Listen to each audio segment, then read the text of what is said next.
Hey guys, welcome back to my channel. Hope you guys liked my videos. This is a story about what if Naruto was a Super Saiyan. Bardock is about to die, but a dimensional rift when the Yondaime summons death god the Shinigami pulls him into the Naruto world and onto Kyuubi's back moments before the ceiling. Don't forget to subscribe to this channel and leave a like and check the description for the creator of this great fanfic and support them for making this fanfic. Now let's start. Chapter 6 Break Time. Naruto arrived back in Konoha with Tsunade, Jiraiya, Shizune, and Hinata, with the group having voted, much to Naruto's displeasure, to walk back to the village rather than have the Uzumaki Saiyan fly them back. Not that Naruto was complaining, but he preferred to get from point A to point B quickly, and yet the various people with him preferred their feet on the ground. Incidentally, Jiraiya mumbled how he preferred his hair stay attached to his head.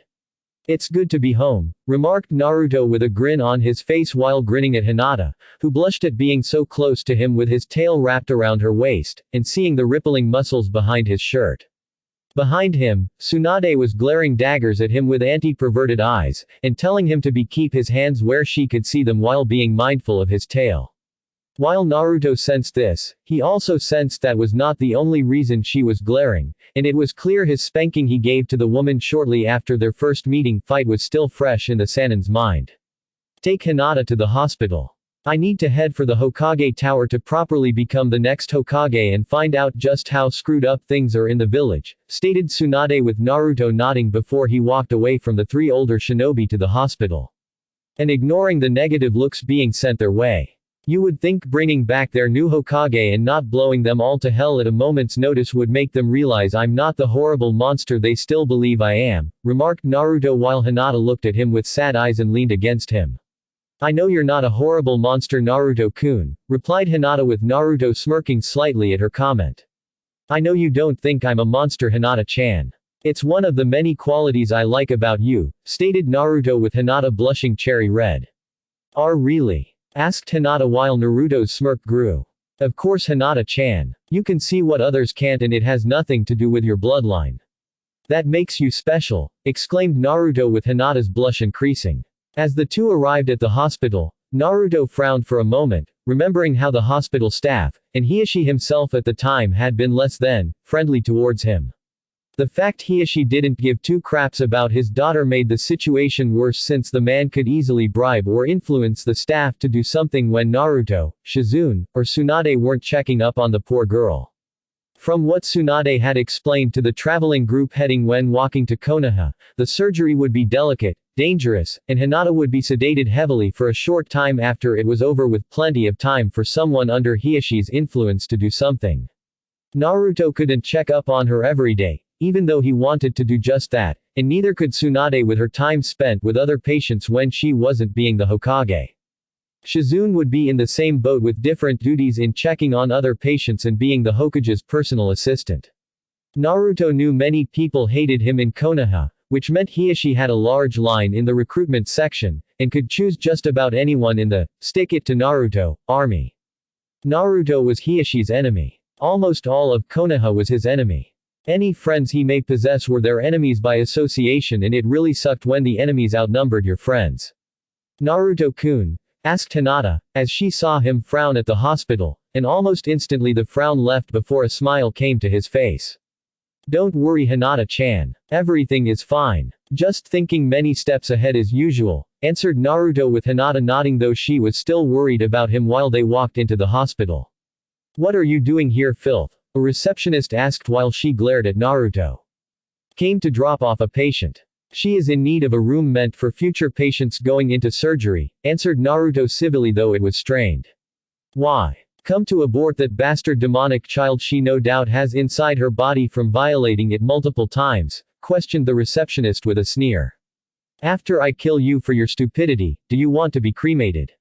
Or possibly have what little remains I leave behind buried in a matchbox?" countered Naruto darkly while the receptionist sneered further. "You can't do anything to me, brat. The councils made some laws while you were away and made it illegal for you to harm anyone in this village," replied the woman with a sense of smug satisfaction on her face. "Those motions can only become laws when the Hokage herself signs them. Since she is my godmother, I highly doubt she will, and until she does sign them, I can kick your ass all I want, countered Naruto with a bloodthirsty grin on his face. Anbu, yelled the receptionist with two appearing instantly. What is it? Asked one with a falcon mask on his face. Forcibly remove this demonic thing from the hospital, please. I have to arrange for this poor girl to be sent to the ER for removing the bastard child she carries, answered the receptionist while glaring heavily at Naruto. First off, Hinata-chan isn't pregnant.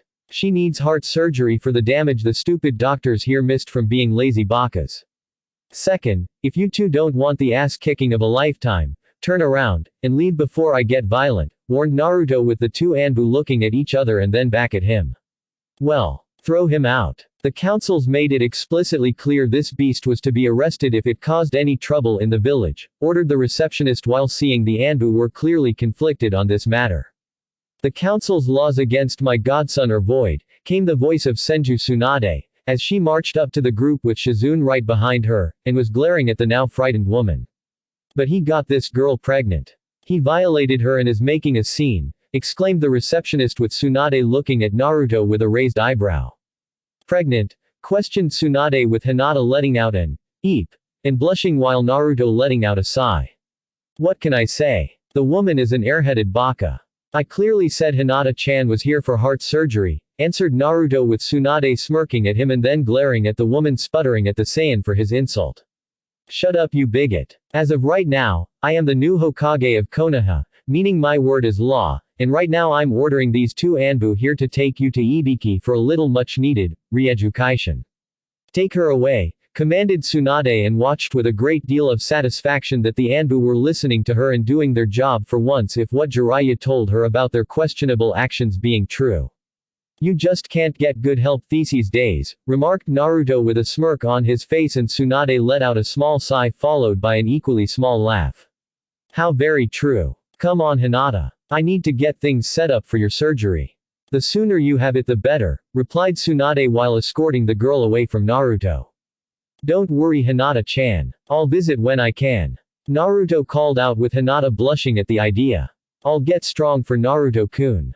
He likes strong women so I will show I can become such a woman, thought Hinata, as she considered how Tsunade's apprenticeship would do just that, and show how strong a woman she could be under the right teacher. With Naruto's time done at the hospital, he took off for his home via flying super fast and landed at the front door before opening it. When he got inside, Naruto was greeted to the sight of the house being clean, new furniture, and the smell of food being cooked in the kitchen. Kami damn it. This shit is pissing me the fuck off. Yelled the familiar voice of Tayuya being unhappy with something. And of course the sound of swearing that came with it. Tayuya, you know if Naruto-sama hears you say those horrible words he's going to be very upset, and be forced to punish you, scolded Kin while neither girl was aware of him having entered the house and watching them from his position just outside the kitchen. How will he know if you don't tell him?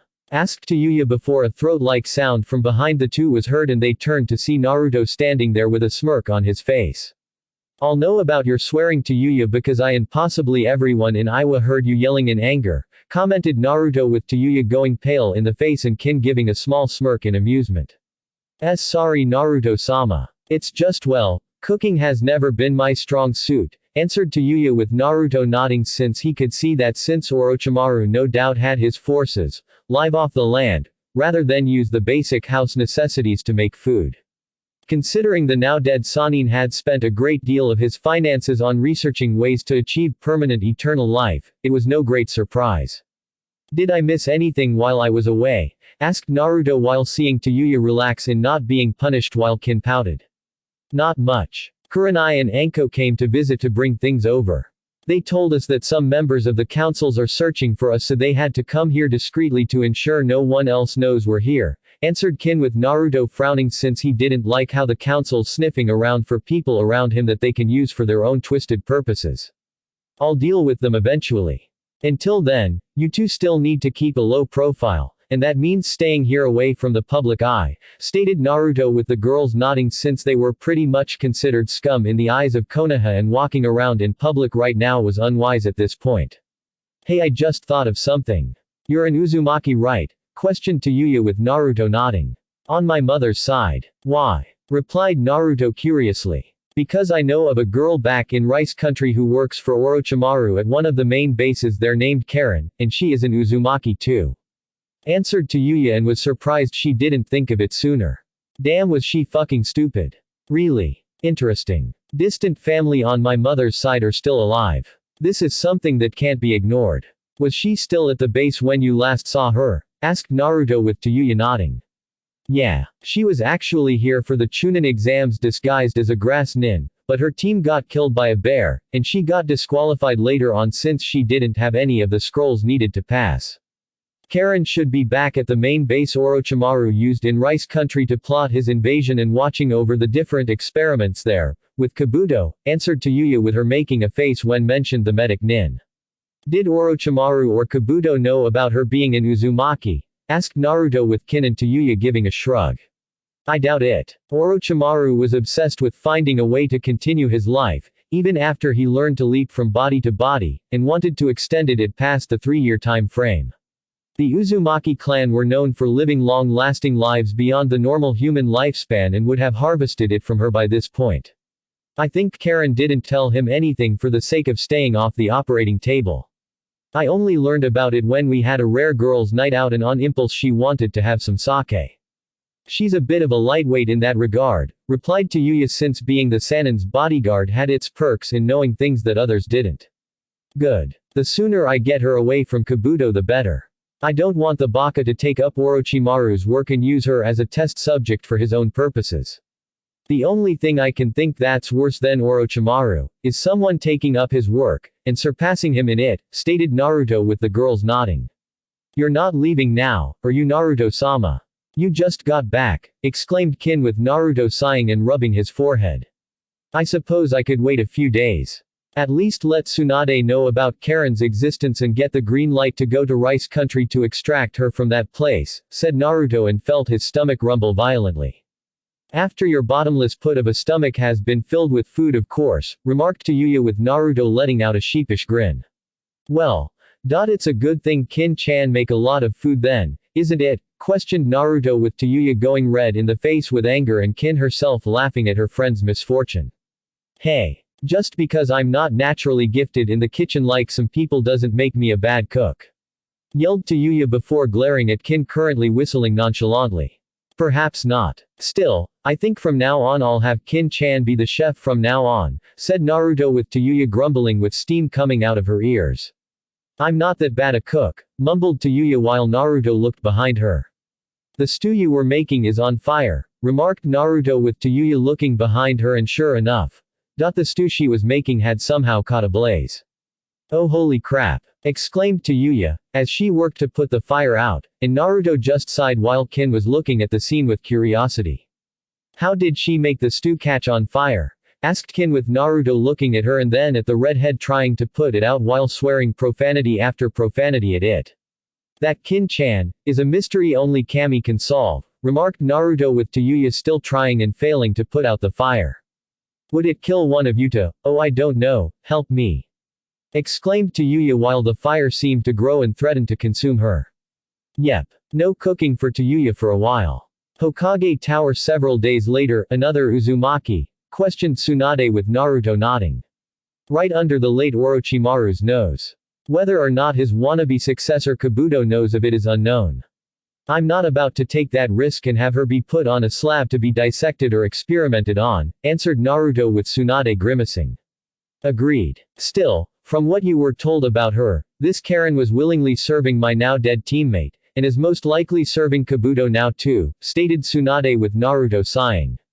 That's a distinct possibility. Even if she is, I'd rather go to Rice Country, and at least extend the invitation to being away from that kind of life, countered Naruto with his godmother for a Hokage sighing. Can't argue with you there. Considering she's family, I won't risk her being corrupted even further by Kabuto, and give the girl a chance to live here in Konoha, said Tsunade with Naruto smiling since it would be nice to have another Uzumaki in the village. I'll leave tomorrow morning for the mission, stated Naruto with Tsunade nodding since it was late in the afternoon and tonight was a full moon. She didn't need him going giant ape in the village, even if he could control and use it with ease. Do you want backup? Asked Tsunade with Naruto thinking it over for a moment. No. This will be a simple smash and grab mission, answered Naruto with Tsunade nodding slightly before she remembered something. Oh. Before I forget, I've decided to promote you to Chunin rank, and make this mission to retrieve Uzumaki Karen your first mission with that rank, stated Tsunade before she tossed him a Chunin vest and he caught it with a raised eyebrow. I thought the councils and the late Sandaime Hokage before you were against any form of promotion, questioned Naruto with Tsunade scoffing. They were. But my sensei is dead and the councils can bitch all they want, you're still getting promoted regardless, answered Tsunade with Naruto smirking, and it made the woman fight not to blush. Honestly, what the hell was wrong with her body? Awesome, was Naruto's only reply before he left the room. Konoha streets, Naruto, called out Tenten running towards the Saiyan. What is it, Tenten? Asked Naruto with the girl panting slightly from running since she had been doing it for a while and trying to find him. I just wanted to thank you for bringing Tsunade-sama back to the village to be the next Hokage, replied Tenten with Naruto smirking. You're welcome, Tenten. The world needs stronger women and not those weak fangirls the academy has been producing in waves, stated Naruto with Tenten nodding since the academy did do a lot of that. You won't get any arguments from me on that. Also, Tsunade-sama is going to work on Lee's back, and says he has a chance to recover, though the chances are nearly 50-50 in terms of success, said Tenten with her eyes showing her sadness at the idea of her ever-energetic teammate being crippled for life. I have faith in my godmother, as should you, Tenten, and believe that Lee will walk again from this ordeal, replied Naruto with Tenten looking at him in surprise, and her determination returned. You're right. Tsunade-sama is the best medic nin in all of the elemental countries. If anyone can heal Lee, it's her, exclaimed Tenten with fire in her eyes that strangely resembled Guy and Lee during one of their extra energetic days. It seemed Tenten's sensei was rubbing off on her after all. Now you only need is green spandex, a bowel-shaped haircut, and leg weights to be a female clone of Guy. Though you in tight-fitting spandex wouldn't really be a bad thing, stated Naruto with Tenten looking at him with an angry look, and he quickly took to the air laughing with the girl chasing after him with weapons in hands shouting curses. Who knew she would take his words so personally? After flying around the village towards the training grounds, Naruto smirked at seeing an out of breath, glaring at him for that earlier statement, and began throwing weapons at him. He easily dodged them, his smile never leaving, and it was clear that each miss on her part was driving the weapon's user slowly insane. Stand still and take your hits like a man, exclaimed Tenten, as she unleashed more of her weapons, and Naruto let out a laugh that only made the girl angrier. How about, no, mocked Naruto before laughing further at Tenten's angry face. Oh, you are so dead, exclaimed Tenten, as she threw more and more weapons at him with Naruto wondering how she had so many on hand. That and where she stored them all on her person. Naruto was so caught up in his musings that almost got hit with a weapon, but while it wouldn't hurt his skin, the sharp short sword had torn into his new Chunin vest, and that was upsetting. Narrowing his eyes, he turned from the damaged vest, and turned to the now smirking Tenten before seeing the smirk fade when seeing the slightly peeved look on his face. This vest was just given to me by Tsunade. I was hoping to wear it tomorrow for a very important mission and break it in there, stated Naruto angrily with Tenten going pale in the face and saw him get a sinister twinkle in his eyes. The kind of look that was similar to a certain sadistic for a special Junin kunoichi who liked to hurt people for fun and got paid for it. I'm sorry. I thought you would dodge it, exclaimed Tenten while backing away from the now slowly descending Uzumaki for a Saiyan. An error on your part. Something that you should be punished for, Ten-chan, stated Naruto with Tenten now sweating in fear. Go on, Naruto-kun. Give her the Tsunade treatment, remarked Kyuubi in his head and giggled perversely. Come here, Ten-chan, commanded Naruto playfully with Tenten backing up further with her hands waving defensively to possibly have him reconsider. I just remembered that I have to do some last-minute work at my family's weapon shop, stated Tenten before turning to run away. Only to be caught at the waist by Naruto and held like a sack of potatoes with her feet off the ground trying to run. And you spent all the time chasing me. Naughty girl. Naughty girls need to be punished accordingly, remarked Naruto in a mischievous tone. Knock it off, Naruto. It's not funny, cried Tenten with a bit of panic in her voice since she had seen his pranks manifest themselves in ways that were designed to humiliate his targets. Punishments never are, Ten-chan, countered Naruto with his grin not leaving him, and he quickly flew off deeper into the trees of the training ground they were on. And ignoring Tenten's pleas for mercy that followed long after, the echoing of slaps of a hand to her rear end were heard. Omake time with the Mizukage. Terumi May let out a sigh in her office while thinking of Naruto and how she wished the 3 years would fly by and he would come see her again. Some would question whether her interest in Naruto was a bit odd considering his age, but in a few short years, May knew he would be more manly, and very desirable by those around his age at that point. May saw power, strength, conviction, and hunger in Naruto's eyes, with some of those things aimed at the female bodies he saw around him. Her body included. Just a few more years. Just a few more years and we can be together, remarked May with a sigh and made a mental note to take her anger out on Ao if he came into the room. We don't have to wait if you don't to wait, May-chan, stated Naruto after appearing via the window and shocked the female Mizukage. Naruto-kun, exclaimed May, as she leapt from her chair, and glomped onto the Saiyan with his head now buried in her breasts. I've missed you too, May-chan, was Naruto's muffled response while his face was buried in her valley of soft flesh of pillow-like goodness. What are you doing here? Asked May with the Mizukage taking his head out of her valley and saw the lust-filled look in his eyes. Isn't it obvious? I came to see you. I've missed you. I wanted to see you again after the Chunin exams ended in disaster, answered Naruto with his tail sneaking up behind her and caressing the woman's butt. Yes, I agree with you, Naruto-kun, and ND, I think we should spend more time together. Exclaimed May while loving the way Naruto was using his tail now sliding up her dress and rubbing all the right places. Then let us do just that. Right here. Right now. Stated Naruto before he began to kiss the woman passionately on the lips, with the woman moaning from the dominating way he was taking control. Naruto-kun, moaned May, as she felt his tail removing her panties down to her ankles, and his hand soon grabbed her ass in a strong possessive manner that told the Mizukage that it like herself belonged to him. That's Naruto-sama to you, my red-haired vixen.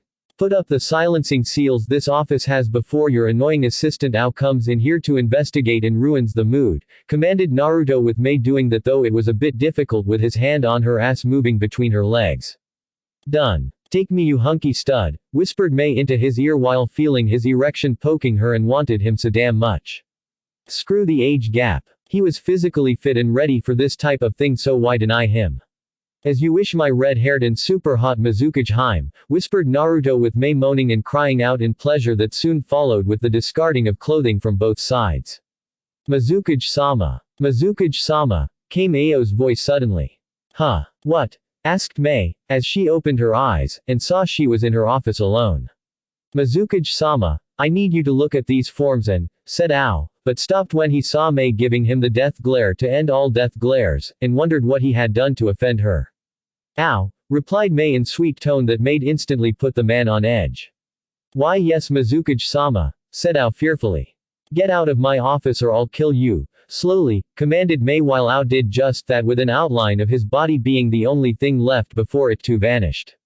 I wish that wasn't a dream. It was just getting good and that damn moron ruined it with his voice. I should have killed him, remarked May, as she got out of her chair, and to her surprise felt like her legs were made of jelly. And it was during the time that May now felt a cool draft between her legs from where her underwear should have been. Shocked by this strange, yet wonderful revelation, May felt where the fabric that was her panties should have been, and felt a hint of wetness there before she noticed a piece of paper on the floor. Reaching for it with her other hand, the Mizukage saw it was from Naruto, and reading the contents nearly made the woman squeal in delight. Had a great time, May-chan. No, it wasn't a dream. You blacked out. I don't hold it against you. It was an intense and pleasurable memory for me too. As for your missing panties, I've decided to hold onto them so I can remind myself of our time together in your office, and yes, I did redress you so no one would know of our intimacy. I'm the only male who gets to see that stunning hot body of yours, and if any other guy, like Ao, sees it, I'll kill them, slowly. Hope to see you again soon when time allows it. Stay sexy. Naruto, with Naruto, another woman conquered. One might think you were a womanizer, Naruto-kun, remarked Kyuubi in her humanoid form while Naruto mentally smirked. Perhaps they would, Q, but you know me better than that, and I love all the women I've been with in such an intimate manner, thought Naruto while putting May's panties in the drawer holding them. Well, don't expect to get any from me after our rutting, commented Q with a huff and Naruto smirking again.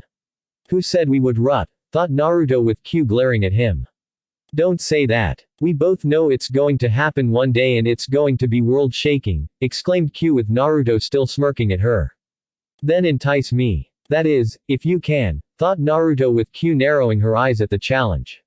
Oh, it was on. End Omake number 2 Taming of the Yoshino. Nara Yoshino was a strong woman, who ruled the Nara clan home like a competent Kage runs a shinobi village, and made her displeasures known to her husband in many ways. From a frying pan the side of her husband's face or at night when they coupled, without a safety word that usually put the man in the hospital under an assumed name shortly after it ended. Now, however, she was at a crossroads in her life she never expected to happen, and it was unsettling on so many levels. What was it exactly? She was having unhealthy feelings for another man. No. Not another man. A boy. A boy her son's age. Yoshino had seen him fight during the Chunin exams, seen him dominate Hyuga Neji, seen him become a symbol of absolute male power, and dominance that no one could escape if they tried. His transformation into a giant ape, fighting the one-tailed Biju, and Orochimaru's giant three-headed snake summons while still having more than enough gas in his tank to fight. To Yoshino, he was the pinnacle of male supremacy, and a part of her mind, the feminist part of her to be exact, kept telling the woman that she should get close to Naruto. To be nice, sweet, to gain his confidence, and then when he was least expecting it. Bam! Break his male pride and be any woman's submissive bitch long after marriage. Part of Yoshino even wanted to break the boy in just to make him her personal toy to lash out on due to her husband starting to get a little sluggish in recovering. Maybe it seemed wrong to many, mostly men, but damn it, Yoshino was a strong woman, and as such she had strong feminist needs that required a strong man be broken by her hands. Uzumaki Naruto would become the symbol of male masculinity in a few years' time, and if she didn't break him soon, women everywhere might not be able to keep their invisible iron-fisted grip on men in general. So with that in mind, Nara Yoshino made her way to Naruto real home, after getting the information out of Anko and Kurenai through various means of persuasion that would make a certain Toad Sanin blush. When she rang the doorbell, Yoshino waited for a few moments before it opened, and revealed a sweaty shirtless Naruto with a small towel around his neck. Can I help you? Asked Naruto with Yoshino smiling at him.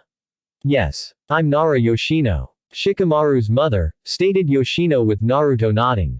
Oh yeah. I heard about you. Shikamaru is terrified of you for some reason. I don't see it, replied Naruto with Yoshino holding back the tick mark that wanted to appear on her face. Really? Imagine that, exclaimed Yoshino with a small friendly laugh. What can I do for you, Yoshino-san? Asked Naruto with the woman's smile increasing slightly. Well, if it's not too much of a bother, I was wondering if I could come inside and discuss some things about my son, answered Yoshino with Naruto raising an eyebrow. About Shikamaru. In what way? Asked Naruto curiously. It's in regards to motivation. My son is so lazy, just like his father.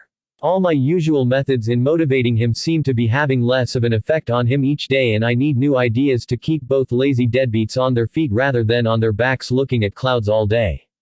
Since you are creative in doing things in an outside-the-box manner, I was kind of hoping to run things by you and come up with new ways to motivate them into being better shinobi, answered Yoshino with Naruto smirking, since it was clearly something he would enjoy discussing.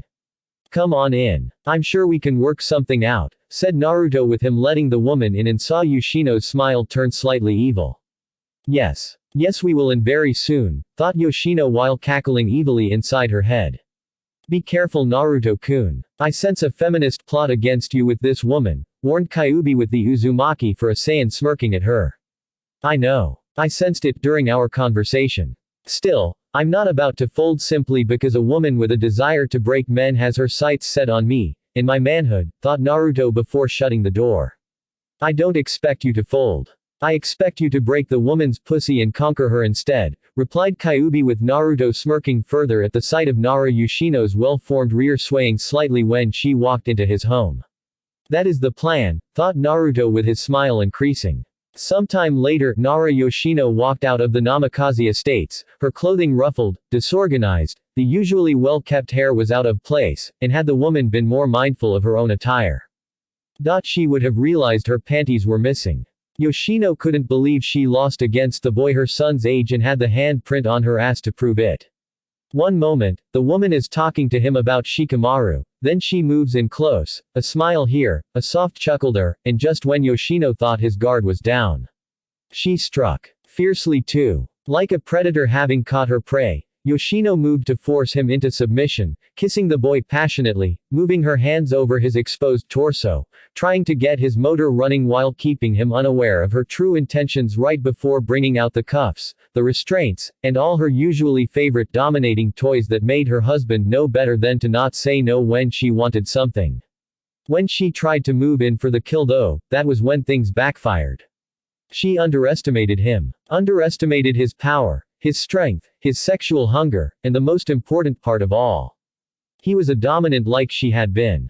Yoshino could tell he was into the idea of them kissing, making out, and going at it like horny teenagers. She still had an amazing figure despite giving birth to Shikamaru in his house.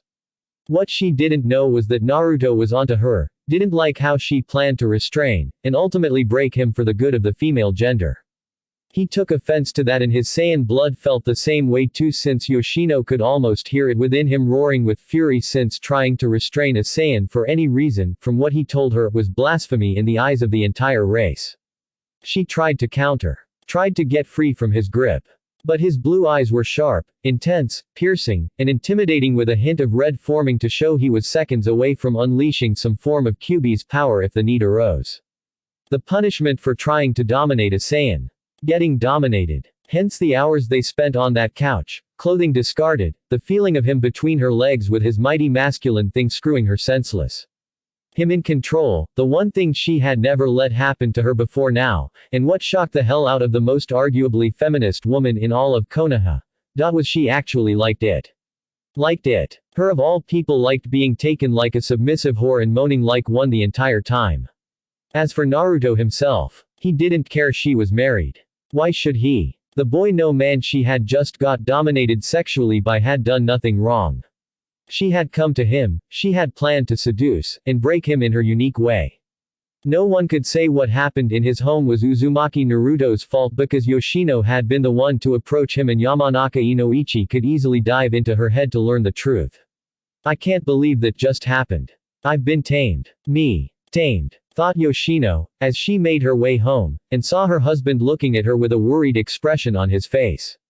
Yoshino-chan, are you all right? Asked Shikaku seeing his wife in her haggard state and didn't know what to make of it. Normally that was him after one of their nightly sessions together and it was weird seeing the woman in this state. Or getting a divorce. I'm leaving you, was her only response with Shikaku looking at his son, who was spitting out cereal in a stream before looking at his father, and then at his mother's form heading upstairs. Did mom just say what I think she just said? Asked Shikamaru with his father nodding. Yes. Yes she did, replied Shikaku before looking at his son. We are free. We are finally free, stated Shikamaru before taking his father's hand and the two left their house before walking off into the rising sun in the distance. And ignoring the people staring at them with raised eyebrows. With Naruto, another one bites the dust. And another one gone. And another one gone. Another bits the dust, said Naruto in a sing-song-like voice while he put Yoshino's panties in the special drawer that held all his conquests. I never doubted you for a second Naruto-kun, said Kyuubi with Naruto chuckling. Sure you did, thought Naruto since he sensed the vixen had wiped sweat off her brow after he finished sexually dominating Yoshino. End Omake number 3 Naruto's Merry Xmas. A 16-year-old Naruto came home, his good deeds for the day that helped in protecting Konoha from its enemies being completed, and was ready to relax. He wanted a warm meal, a nice bath, and maybe find a woman for the intense amount of pleasure that would happen as a result of it. So when Naruto came home for the holidays that was Christmas, it was snowing heavily, and was a wonderful Christmas day when he woke up that morning. During the time, the kids opened their presents, thanked Naruto, his wives that were their mothers, or their aunts for the gifts they received before they spent the entire day having fun together. By nightfall, the dinner had been served, and Naruto along with his children ate enough to make the Akamichi clan bow in submission to their mighty stomachs. Some time later after that point, the kids were in their rooms tucked away, and got kisses goodnight by their parents before sleeping happily. As for Naruto, he was the last one to finish kissing his children goodnight, and knew that things were pretty good right now with everything that was happening in his life. And it was going to get even better because when he entered the living room area, he came to see a sight that a certain super pervert no doubt would have wished for many times over. And would always be denied because Santa had put Jiraiya on the naughty list every year for his perversity. As for Naruto, in the bedroom, wearing skimpy tight red bikinis, with Christmas caps, gloves, and shoes on was every single sexy kunoichi he had ever met. Each of them was by the Christmas tree, looking lovely, sexy, and it was clear by the looks in their eyes they were feeling hungry for something that wasn't a Christmas feast. Well, look who woke up. Merry Christmas Naruto-kun, said Anko with a sultry wink, and Naruto smirked. Merry Christmas to you too, Anko-chan. And of course a Merry Christmas to Kurenai-chan, Shizune-chan, Hana-chan, Sum-chan, Ten-chan, Kin-chan, to Yuya-chan, Hinata-chan, Tamari-chan, Mei-chan, Tsunade-chan, Q-chan, and Yoshino-chan, exclaimed Naruto while seeing the sexy beauties before him. Wait, I understand Hana-chan and even Sum-chan, but how did you get Tsunade-sama, and Nara Yoshino into this harem of yours? Asked Tenten since she just saw Naruto smirking while the two mentioned women shifted nervously while secretly clenching their butts. Well, let's just say I had to give each of them a good kick, or rather a smack to their asses, so they know who is the boss in our relationship. I did the same to you if I recall correctly, Ten-chan, stated Naruto while seeing Tenten, Tsunade, and Yoshino blush red since they knew what he was talking about. That aside, Naruto, we are here to give you a nice Christmas gift that you can treasure forever, said Tsunade, as she stepped forward, and leaned forward to give Naruto a perfect view of her chest that was barely restrained by the bikini top she was wearing. And what lovely gifts you have given me. I almost don't know which present to open first since I hate play favorites, remarked Naruto while looking at his choices on who to claim first in this holiday feast fit for any male Saiyan. And one that also happened to be an Uzumaki. Surely you can think of some way to have us all at once, challenged Q with Naruto looking at her, and he smirked in an almost evil fashion. Multi-shadow clone jutsu, exclaimed Naruto, as he made an army of copies of himself that filled the rest of the room, and saw the women in his life light up with joy seeing so many of him. Best Christmas present ever, exclaimed Anko happily while the Narutos around her smiled lustfully. Come on ladies, sit on Santa's lap. I've got a present for each of you that I know you will all love unwrapping, said Naruto with each of his shadow clones making a come get me hand motion. They didn't need to be told twice. The next morning, Naruto hummed happily while he was sipping some coffee when some of his kids came downstairs, yawning, mumbling, and greeting their father tiredly. Did you have a good Christmas, father? Asked Minato, who looked like Naruto, but had red hair, and was Sabaku no Temari's son. Yep. Did you? Asked Naruto with his son nodding. We did. Where are our mommies and aunties? Asked Kushina, who was the daughter of Naruto, and Terumi Mei with this one having wild spiky blonde reddish hair. Your mommies and aunties. Oh, they are sleeping in, answered Naruto while smirking behind his cup. Why? Are they tired because of us running around yesterday? Asked Hizashi, who was the son of Naruto, and Hinata with the boy having the Byakugan like his mother while having the father's love for sparring. No, nothing like that. After you went to sleep last night, your mothers, aunties, and I spent the night together opening special presents only adults get, answered Naruto with his 3 children among many looked at him oddly. Special presents? Asked Minato with Naruto nodding. Yep. But it's for adults only. They each gave me special presents last night too in return, and we were up all night expressing how much we loved our exchanges, answered Naruto while seeing his children still not understanding some of what he was explaining to them. Then why aren't you sleeping in like they are, daddy? Asked Kushina with Naruto just smiling at his precious angel. That is a very special secret I will tell you when you and your other sibling are all old enough to understand everything, answered Naruto with the children whining, and it made the Saiyan chuckle slightly before humming a Christmas song in his head. They would eventually learn the secret, but when they did, they wouldn't like the image it projected into their heads when they figured it out. End omake. Thanks for listening. I hope you guys liked it. Don't forget to subscribe and leave a like for more what ifs and support the author. See you guys in the next video.